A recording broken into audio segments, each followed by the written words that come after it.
पुणेकरांसाठी महत्त्वाची बातमी।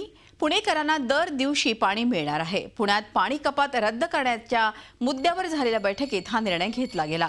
जिल्ह्याचे पालकमंत्री गिरीश बापट यांच्या अध्यक्षतेखाली ही बैठक झाली। मात्र या बैठकीआधी चांगलेच राजकीय नाट्य बघायला मिळालं।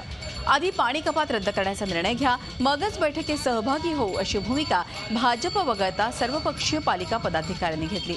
या पार्श्वभूमीवर पालकमंत्र्यांच्या कार्यालयासमोर भाजप वगळता सर्वपक्षीय नगरसेवकांनी आंदोलन केलं। त्यामुळे बैठकीच्या आधीपासूनच वातावरण तापलं। अखेर आमदार अनिल भोसले आणि शरद रणपिसे यांच्या विनंतीवरून महापौर आणि गटनेत्यांनी आंदोलन मागे घेत बैठकीत सहभाग घेतला। बैठकीला माजी उपमुख्यमंत्री अजित पवार तसंच जिल्ह्यातले अनेक आमदारही उपस्थित होते। पुणे शहराला यापुढे रोज 1200 MLD पाणी देण्याचा निर्णय या बैठकीत घेतला गेला।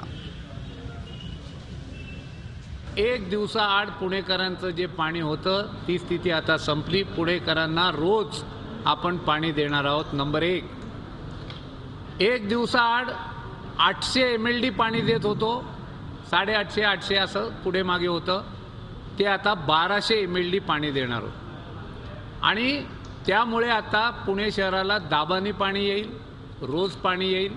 पुणेकर चांगलं ओळखतात कोण ह्याच्यात राजकारण करतं ते। आम्हाला राजकारण पाण्याच्या विषयात करायचं, राजकारणाच्या ठिकाणी आम्ही राजकारण करू। झी 24 तास रहा एक पाऊल पुढे।